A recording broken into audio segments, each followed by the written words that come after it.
So before we get to Tennessee and any questions, I want to address a few things regarding Charles Bediako and the process of him becoming eligible to play for us. So first of all, the system's clearly broken, and I'm all for figuring out a way to fix it. But since the NCAA has already allowed professionals to play virtually every team we've played this year or will play as a former professional player on their roster, you tell me how I'm supposed to tell Charles and the team that we're not going to support them when he's been deemed legally eligible to play. So Charles is still within his 5-year window. He's 23 years old. He's pursuing his degree here at Alabama. We've got a roster spot open, so this is not taking any opportunities away from a high school recruit or anybody else.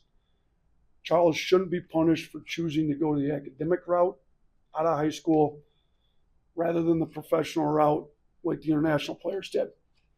So again, my personal opinion on all this is we need a uniform and transparent system that doesn't punish the Americans, that takes the hypocrisy out of it, that gives equal treatment to Americans and international players both, while also allowing high school players the opportunities they need coming out of school. So someone should be able to come up with a system that checks all those boxes. But for now, we're going to continue to support Charles, our team, and we're working closely with our administration, our compliance department on all this. So that's what I've got on that. Now for the Tennessee game, listen, I know Charles will draw a lot of attention for this game, but yeah, we are planning to play him. He's eligible to play. We're going to follow the court orders. Tennessee's good. I mean, I think Rick Barnes has done an unbelievable job. Got the utmost respect for him. His teams are always tough. We've struggled against them. We struggled against their physicality.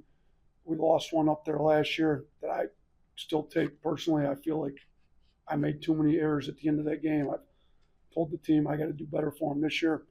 But we've got to play better. I mean, we're coming off a tough road win at Oklahoma. I feel like if we're not significantly better, then we're going to struggle against Tennessee. I mean, they've got a big, strong, physical, tough front court. They've got Nate Amin, who's going to be a lottery pick. They've got one of the best point guards in the country in Gillespie that he's playing really well. And they're one of the best defensive teams like they are every year under Coach Barnes. So we've got our hands full. You know, we're trying to compete for a league championship. You know, we can't afford to drop home games. We've already dropped one against Texas, so we got to be ready to go. I feel like we've had a good week of practice. I think the most, and like I said, going into this week off with our bye game, the most important thing, in my opinion, was getting healthy. I feel like we're gotten a lot healthier. Taylor looks a lot better.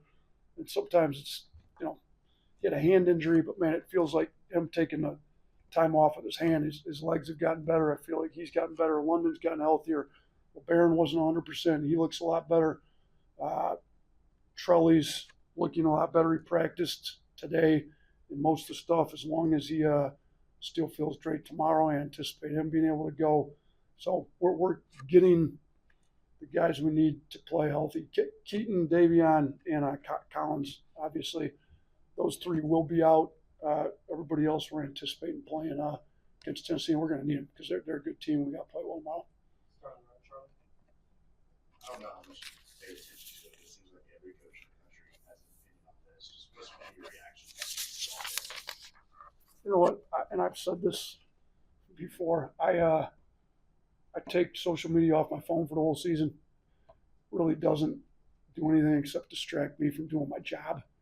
So, you know, and people have forwarded me some stuff that, you know, I got friends that are fans, and, you know, my staff doesn't want to take it off because they got to deal with recruiting a lot more and all that. So I've been sent some stuff. Like, everybody's going to have their opinions. I respect them. I'm focused on our team and what we need to do to get better, and that's where I'm going to keep my focus. I think focusing on all that other stuff distracts me from doing my job. Yeah, what ultimately made you comfortable doing this? Yeah, I mean, I think to me it makes sense. Like, so the James Najee situation was what really kind of put it over the edge, in my opinion. You know, and you're kind of watching as all these things go, and these European players are, you know, there's some guys that played 4 years in the second best league in the world. the EuroLeague's the second best league in the world. The NBA and then the EuroLeague. I had a former player, Will Clyburn, that was the EuroLeague MVP, I believe in 2019. He turned down NBA jobs to stay in the EuroLeague because he's making more money over there. So you see all these players in the EuroLeague coming over and being eligible to play in. Well, they're pros, they're professionals playing in the second best league in the world behind the NBA. So then you see a guy like James Nagy, and Charles actually sat right next to Nagy at the draft that year. And Nagy goes 31st in the draft, plays 3 years in Europe, gets declared eligible with 4 years of eligibility at Baylor. It kind of made Charles and his camp and us, and we both had mutual interest, and it seemed like it made a lot of sense. If a guy that actually got drafted in the same draft as him is eligible to play 4 years, Charles is still within his 5-year window. Let's pursue it. I assumed the NCAA would deem him eligible. They did.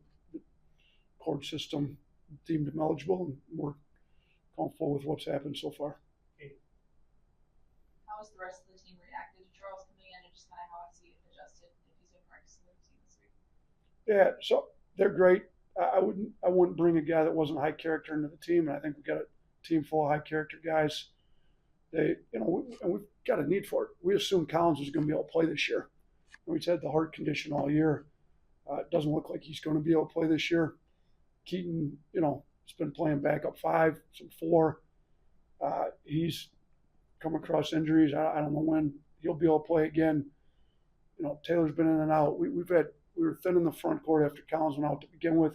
Our players are trying to win. Their goals are high.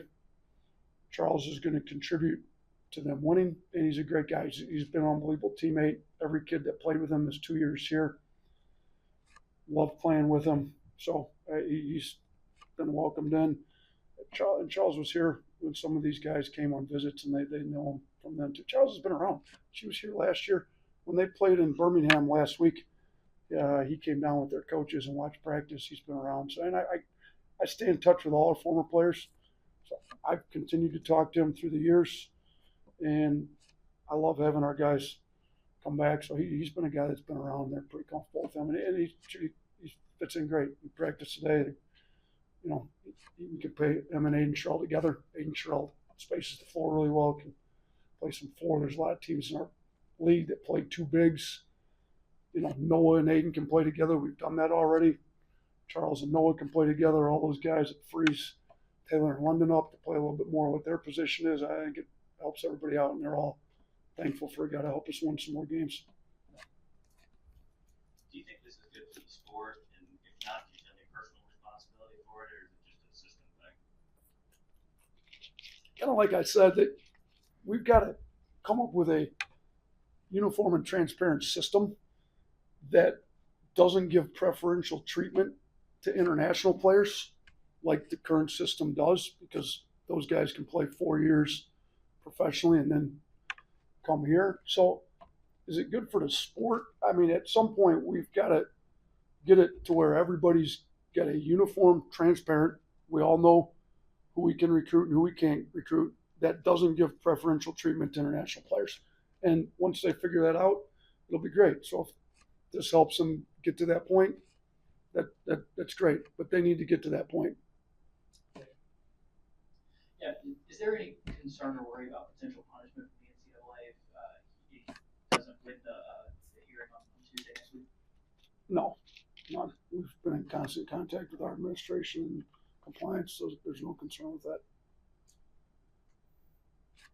Do you view Charles's case as a landmark case, as potentially like a big game changer across college sports, or do you just see it more like 1 degree of separation from the Oklahoma case or the Baylor case? Yeah, I think it's more like 1 degree of separation. I mean, I'm not sure I know they're trying to make a differentiation between Charles and some other cases, but not sure how you tell a guy that's played 4 years in the EuroLeague, which is a lot higher level than the G League, that he's eligible to come. And because Charles chose to go to an academic institution to start with, and the other players chose to go the professional route, that Charles is going to get punished. Really what it does, it gives very preferential treatment to the international players and penalizes American players for choosing to go to an academic, and we are in the NCAA, which is a conglomeration of academic institutions. We should not be punishing American kids that go to American high schools that then go to colleges from being able to come back to pursue their degree and play in college and giving preferential treatment to international players. So if this, I think it's just one more line in making sure that it's equal treatment between Americans and international players. I don't think it's some landmark case. If some other people want to view it as that, they can, but that's not at all how we viewed it. We didn't think it was really any different than a lot of the other professional players that are currently playing college basketball right now. What can Charles give your team on the defensive end? How has he developed since leaving Tuscaloosa? Yeah, obviously we haven't had him here in practice a lot this week, just limited. But based on what he did here in the past, he obviously gives shot blocking, rebounding, lob target. I think our guards like playing with him in practice. He can go get some lobs. As far as his development goes, it's hard for me to see. He's really good at the stuff that we used him with when he was here. He was here not that long ago. So, he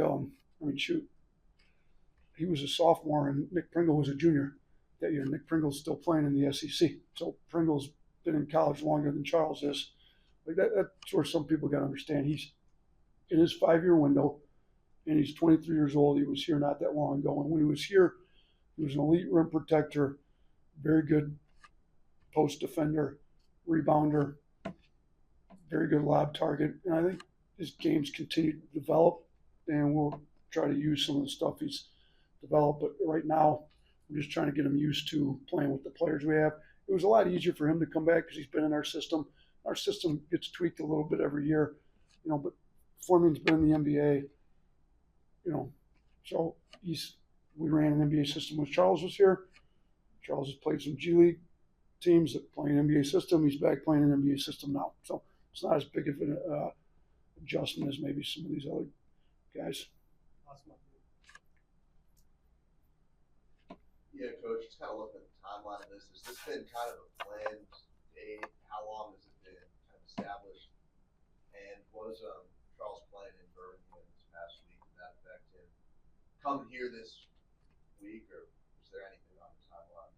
Yeah, I think the timeline, I think our eyes got opened with the James Najee ruling. I think that was kind of one that I think people had become accustomed to the international players coming, even though I had always thought in my head, why are these international pros eligible to play in college, but a G League pro's not? I'd kind of question that. But I think once a guy that had got drafted in the same draft Charles was in, that played 3 years in the second best league in the world in the EuroLeague, was able to now come back to college, it kind of opened things up. So it started then. We had some mutual conversations. Charles and his camp were able to get some attorneys that agreed with Charles believing he should be able to come back to college based on what the NCAA had allowed up to that point. And then Charles wanted to get his degree. He re-enrolled in school. He's been in class since we started class, first day of second semester, and he's been working towards finishing up his classes. And yeah, he was in town last weekend, but this has been, going along since before that. So I think he played Thursday, Saturday. I don't think he even played in the game Thursday, and then he played some limited minutes Saturday. So, we talked to the G League people, the people with the Pistons, and worked through all what he needed to do to get out of the G League and back into college once he got the temporary restraining order, was eligible to play. So, yeah, it's been going on since right around the James Najee ruling, shortly after that. So they've been working on it. Anybody got Tennessee questions? We do have a big SEC game tomorrow for those of you that follow SEC basketball. How you plan to guard Nathan Mint? Nathan Mint's a very good player. And they play him at the 3, and you're going to have to guard him, with a guy that's probably undersized because he's a 6'10" 3-man, and I saw him play in high school. Interestingly enough, his dad's from Detroit. We had a lot of mutual connections up there. And, we tried to recruit him for a little bit. I think he's a really good player, but we're going to have to guard him with more of our wings because they usually play two real bigs. Occasionally they'll play him at the 4, but mainly he's at 3. So we're going to have a size problem. So we're going to have to, the guys are going to have to pressure him and play him. They play him like a guard, so we're going to have to guard him like a guard. Thank you, Coach. All right. Thanks, guys.